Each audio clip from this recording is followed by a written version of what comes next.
Suahlannak atumpi leitum. Patien heni fatir peknak. Boy pa in Moses nena fapatir mua tsu keima nena nan pekting Israel mi laki fapatir pau tsu kata ansi tilwa lakhala apa fatir tsu kata asi tia ati. Tilnu tel lau sangpoy. Moses in Israel mi nena Egypt ram sali nanta nagram isin nan suak ni tuisun hi ching ring u zianga ti le boy pa in aban tha sakin alau suwa ni asi tilnu tel mi sang nan ai hrim lo pai abi tha tuisuna Egypt ram in nan suak asi hi boy pa in Canaan mi hit mi Amor mi hip mi le Jabu mi tla i na kram chu nan nen i peding in nan pule nan pa na ama i minsal in thu arak kamzo chu i ram chu cho noi le khoi ti zu luan na kram si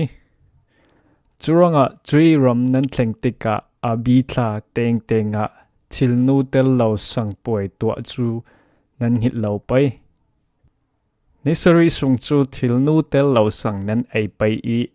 anisri na ka boy pai ranga poi nan to pai nisari sung chu thilnu tel lo sang nan ai pai thilnu tel mi sang sise thilnu sise nan ram sung khrim nan ter lo pai hi mo ka to nak chu Egypt ram isin kan suak tika kan ma ranga boy pai thil to mi ngit lo na ka si tia chu i nia nan fa le pol na nan sim pai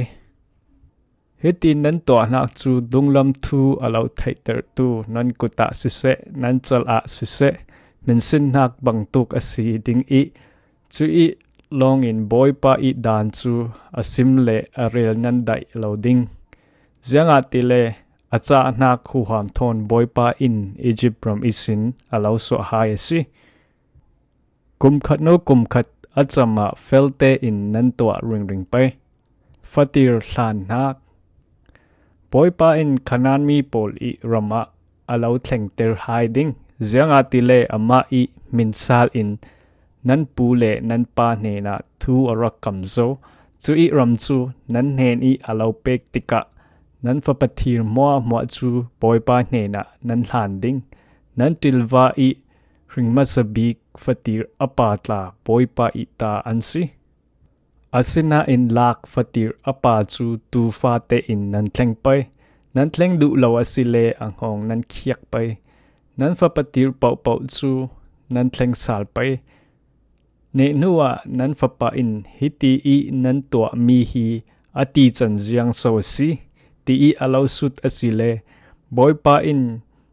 kansal tan nak Egypt ram isin acha nak khu ham thon in rakswa asi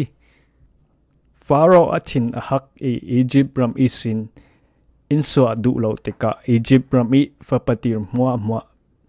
milai fapat sise ramsa sise boy pa in arak thathe churonga fapatir pau chu boy pa neni hlan ansi nak asi asina in kan fapatir chu kan thleng sal asi tia nan ti pai hiti i nan to anak chu donglam i thu alo thaiter tu nan kuta sise nan chal a sise mensin nak bang to kasiding zanga ti le Egypt ram sung isin boy pa in acha na khu ham thon in so asi tia ati mero zole maisa zo Pharaoh in Israel mi pol a feter tika Philistia tipikap i afe mi lamzin chu atoi bik asina in boy pa in hi lamzin chu aroi hai lo zianga tile pachianin ral an do ding mi pol amutika anthin lung thleng od in Egypt rama an kirsal ding chu kadu lo tia ati chui lamzin aya nail ron ram thim zin isin TP sen lama boy pa in HLPSC Israel mi pol chu ral do dinga team to cha in Egypt isin an suak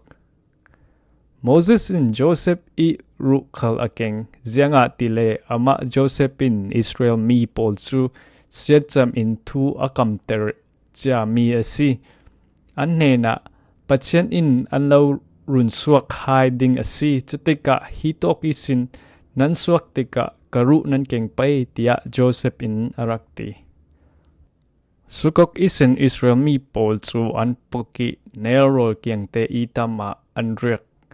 suna an lamjin mu tu dinga mero zol in boypa chu an maya afe zan asitika tleunak pedinga le asun azani an fe theinak dinga maisa zol in boypa chu an maya afe Israel mi maya chatlo in suna mero zol a I zana maisa zol a Suahlannak atumpi hlai thum